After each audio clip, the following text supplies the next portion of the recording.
Hello, it's Sunday, May 1st. Happy May Day. I'm Annette. This is Annette Zaker. And it's like, is it Happy May Day? Sorry, things are a little crazy right now. Or Happy Mania Day if you're participating in that. So, first of all, I just want to say thank you so much for being so welcoming with the FlossTube videos. All of your comments, likes, subscriptions, it's wonderful to know that somebody actually wants to spend the time listening to me talk and show, but I know you're really interested in the stuff that I show, which is great. So I just wanted to say thank you very much. If there's anything additional you want to see or questions, just let me know, and I will be happy to incorporate it. One of the things we're going to talk about today is based on a question from my very first video. So for today, what we are going to talk about, I'll show you the whips for the last couple weeks, because I haven't shown that. I did actually get footage of the California whips, so you'll get to see those for the first time. I'll also show you what's coming up this week for Mania, the 4 pieces that I'm working on, and I was up past midnight, so I did put in the first few stitches on my May 1st piece. Just a tiny bit of stash that has come in the last couple weeks. And then I'm going to talk about counted canvas work. There was a question from Colleen Perkins on my first video about counted canvas and the frame and the canvas. So I wanted to show a little bit more about that, including a piece that I finished year before last, which is a much better representation of what counted canvas can be, more than like the little ornament that I've shown. So I'll give you more detail than that. Okay, so let's get to it. So the last couple weeks I've worked on 4 pieces. The first is Gypsy Queen. So here's what she looks like. She's on 28 count clay Jobelin. And I started her earlier this year. So here's where she currently stands. Over the last couple weeks, I've added in more of her pedestal over here, and then on the April 24th, which was Purple Haze stitch along in Mania. Purple Haze stitch along. Let's see. I did the 2 purple ribbons. So this purple ribbon, and then the one over here. So that was my accomplishments for Purple Haze. But she's coming along, so she looks good. I love the fabric. It's very soft, very easy to work on. So that was the first whip. And that was done here in Phoenix. So the other one that I worked on is the Counted Canvas Sudoku Delight. And this is in the Waterfall colorway. So these are all the threads. And here's where we got. So last time you saw this, I only had like the beginnings of the pinwheel pieces. So I've added some more of the blocks up here, and then a little bit of the border. So you can see there is some sparkle in those blocks, which is obviously really hard to tell just on the camera. So that's Sudoku's Delight. The other 2 pieces I worked on in California.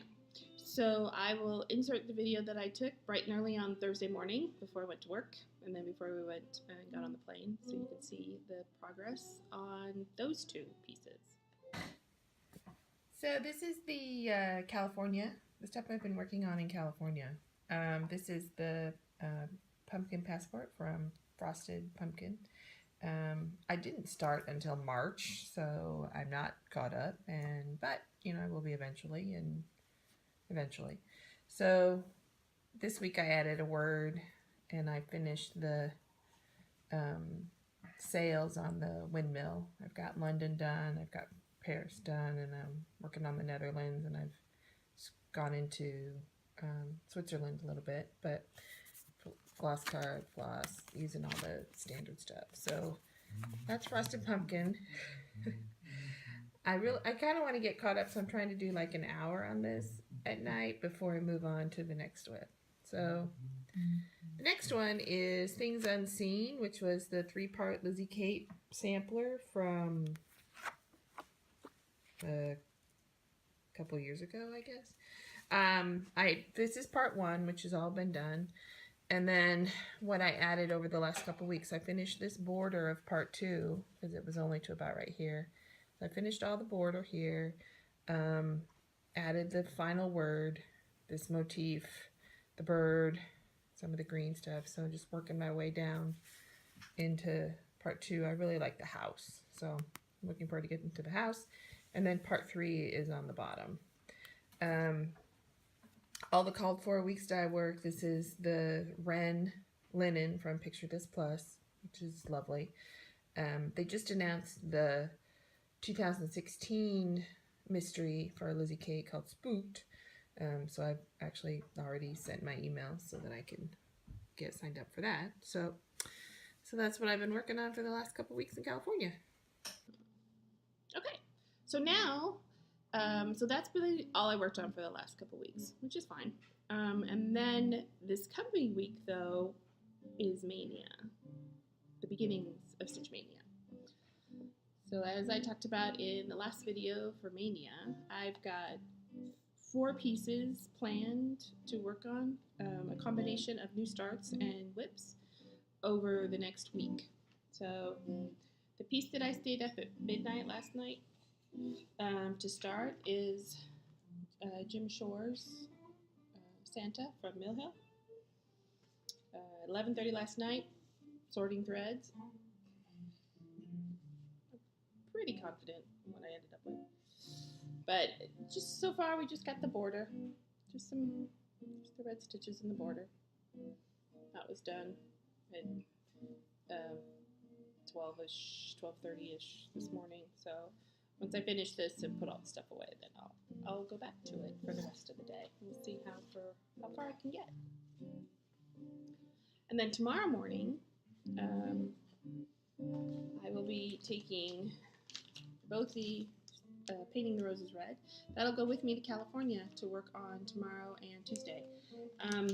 I've already pulled out Treasure Braid to replace the red and silver metallic that's in here because it just doesn't feel right, and I had these in stash already, so I pulled those out. I got some smaller needles since there are fractionals and it is Ada. And I have a teeny tiny pair of scissors in here, so I might actually try it on the plane. We'll see how it goes. And then the piece that we'll see some action Wednesday and Thursday, and again, possibly on the plane coming home, is Cirque de Cirque. Ink circles, Cirque de Cirque. And here's where I'm at. And again, this is 32 count Belfast from Picture This Plus in Ariel. So this is Ariel Belfast, and the thread that I'm using is Sulky. It's a variegated, and it's about number 12 pearl cotton, so it's just one strand, which does lend it to possibly be worthy of plain stitching, which is, I don't stitch on the plane, so that's that. And then the last piece that I'll start next weekend is Zachary's Nutcrackers on my precious platinum Murano. So that'll get me through the first week of Mania, and you'll see the progress that I've made on all of those next Sunday when I do a weekly check-in for the Mania projects. So that's that. I did have, just real quick, a couple things that came in. I mentioned one of them last week, the Soda Stitch Movies in My Memory, the boys, that to go with the girls, so that I'll do the Scarlet and Rhett pair. But no chart should travel alone. It's a big world, and they can get lost, so they should never be traveling alone. So in addition to Movies in My Memory, I also got the Rococo ladies came with it. So I did find that I ordered these charts off of Etsy. So there's an Etsy shop for Jeannie's Cross Stitch. It's the same person that runs the eBay Jeannie Cross Stitch. So the first batch of soda that I bought came from eBay. The second batch came from Etsy, and it came way faster. So I'll put a link in the notes to the Etsy shop, but I will probably try to go that way. The prices are the same, so it just seemed like this came much faster. Your mileage may vary. The other eBay purchase that I had recently was my first Riolis kit. The penguins are kind of a thing in our house. And so when I saw the baby penguins, in fact, my mother saw the baby penguins and she sent me the link from eBay and said, "Oh my God, you need this." And I said, yeah, we kind of do need this. So I got it. And it came from Russia. And very international lately. I've also kind of added to the needle minder collection. It's not like my daughter seems to think that I have enough. I don't necessarily agree with that opinion, so I keep buying them. So I'm sorry, they're trying to get a little friendly down here. All right. So I got a few. So I got some from Julie at Nifty Needle Nannies. Again, like I said, penguins are kind of a thing in our house. So I got the wooden penguin and then the bunny. And then I also got the guitar right here. And I'm sure you can imagine why. Or you can hear why, let's say it that way. And then the other piece is the London bus. I'm very much an Anglophile. I love all things English. And then the other thing that I did was I made my first order with Minding My Minders. Now that it's been reopened under new ownership, I kind of went in to see what it was and to see if there was anything of interest, and I found 6 things of interest. Egypt, again, love all things Egyptian. Bewitched, my very favorite TV show when I was a kid, and then Old World Map, again, kind of travel related. And then these are perfect for me. The only thing that would have made them more perfect is if they were red, but you can see these are so perfect. So that, again, very quick, both Nifty Needle Nannies and Minding My Minders are both on Facebook, and amazingly quick. Julie and Kelly are great, so if you are in the market for needle minders or not, then I encourage you to use them as a source, as a supplier. Okay, sorry, looking at notes. All right, moving on. Let's talk counted canvas. So as I mentioned, Colleen, hello Colleen, asked about the frame that I showed on the Sudoku Delight and what frame was being used to work on those. So this is just these are basic stretcher bars. Very common use in needlepoint or counted canvas. So this is what they look like. You buy them by the 2-piece set. So I would buy these sidebars, and then I buy a pair of these sidebars. So you can make them in whatever size you need. I've seen them as small as 2 or 3 inches, and I've seen them as large as 20-odd inches. This one I think is 8 by 8. This is the stretcher bar that I did the ornament on that I showed in my first video. I don't have it here. Anyway, so stretcher bars are used with counted canvas. So what's the canvas in counted canvas? It's not plastic canvas. It's not perforated paper. It's not a fabric. It is truly a woven canvas. It's very like a twine almost. It's very stiff, very stiff. And in fact, when you get it, it comes in a roll. Or you can order pre-cut pieces, but I actually ordered a roll. You can hear kind of scratchy, right? I ordered a roll to do some additional ornaments that match the quilt style one that I showed in my first video. In fact, here's the next one that'll be done. So this is Foxwood Crossings. They do a whole series of these counted canvas quilt block ornaments done in Christmas colors. So in order to do this particular design, and I can't show you the chart per se, but I can show you a piece of it. So it gives you stitch diagrams, and that's pretty much all counted canvas is a series of specialty stitches or series of stitch diagrams. These are very simple. These are very simple ones. Let me show you one of the squares from Sudoku Delight. Here's the stitch diagram. right? So it tells you, here's the finished square, the placement in the diagram, and then it gives you step by step how to build that piece. So you build the square with layering different types of threads using different stitches. That's essentially the gist of counting canvas. So in order to do it, in order to prep it, oh, one other thing, threads. You can use floss, but you're going to use 6 strands of floss. It's not like 2 strands, loop start, you don't do any of that. You use thicker floss. So this, for example, is Threadworks, which of course is the equivalent of cotton floss, but I use anywhere from 2 to 6 strands, depending upon what's required for the stitch and how many layers I'm putting in. This is wool, I think. It's silk. This is silk. This is vineyard silk, and it's about the equivalent of a number, not quite a number 5 pearl cotton. You also use ribbon type threads, which is the Fireworks is a ribbon style thread. Neon Rays is almost like a ribbon. You can see it's flat, right, and sparkly. The rest of these are just sort of floss. So this is the Sudoku stuff. So for the boxwood ornament, it's all, this particular one is all number 5 pearl cotton. Right? So here's a 712, 221, and then these are the same colors I used in my last one.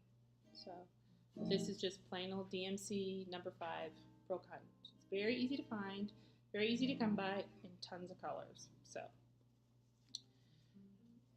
So in order to actually do it, got a piece of canvas. If you notice on the Sudoku, the first thing I did was I penciled in the squares, right? The pattern, whatever pattern you're doing, will tell you whether you either count in and pencil in the squares. Usually start in the middle, so you can see the dot where from the middle, that was the center of the canvas. And then you count out and start drawing these in pencil, because it's all going to be covered up. It's 100% covered up. Or it'll tell you to just find the center, and you can see I just basically drew 2 X's on the back of this canvas to find the center, and then that'll tell me where the center of the design is, and I'll start in the center and build out. Canvas, stretcher bar. You basically center your canvas on your stretcher bar like so, and you can buy, if you don't do this, if you go to a needlepoint shop, they'll do it for you.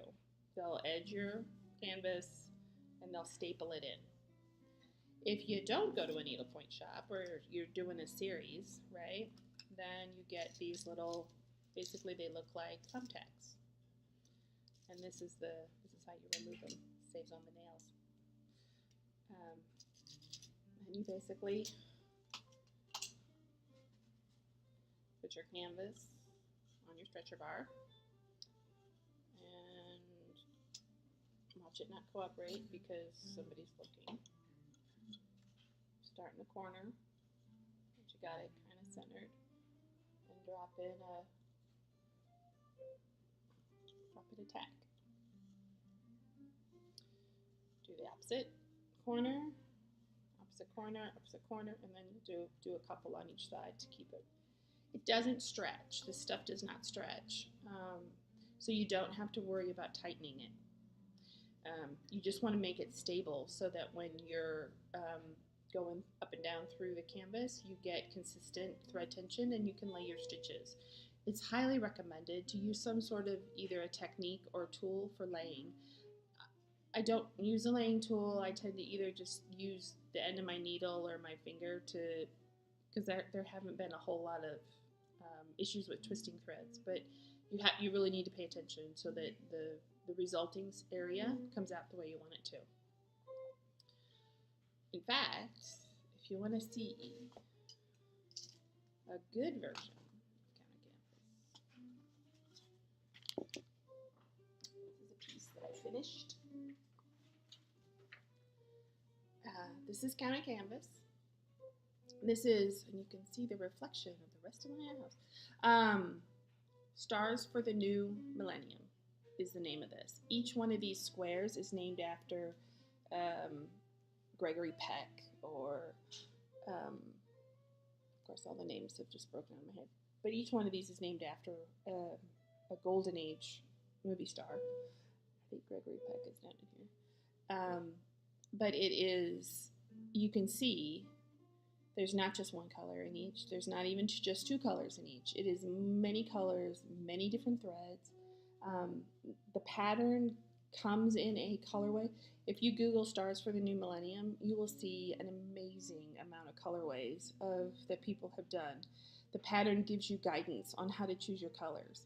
Essentially, you start with an overdyed thread, which is, for me, was Gloriana Monet's Garden. And it's just a very thin outside line on this border. It's between the purple and the blue.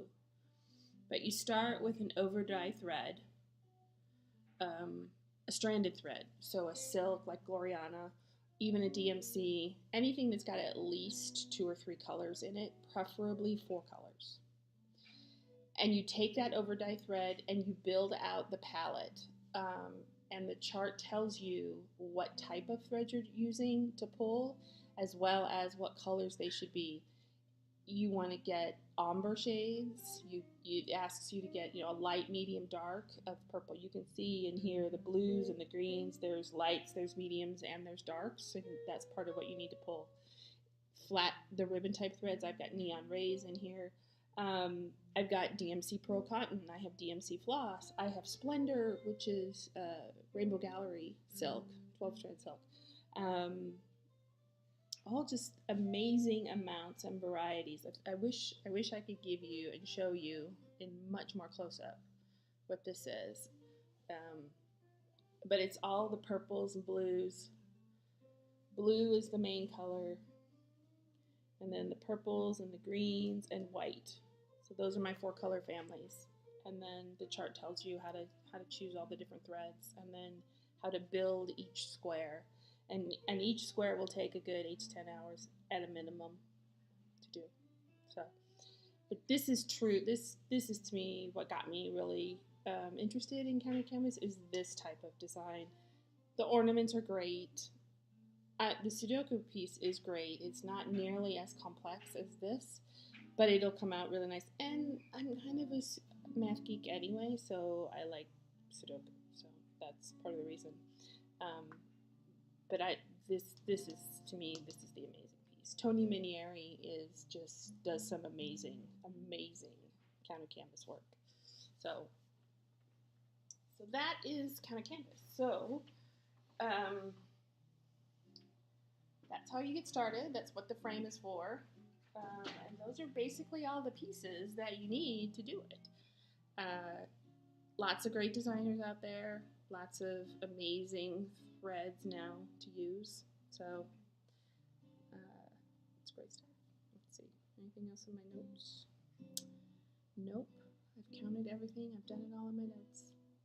So thanks for watching. Like I said, I'll be back in a week with the progress that I've made on my first week of Mania pieces. And have a great day, have a great month, and stitch all the things.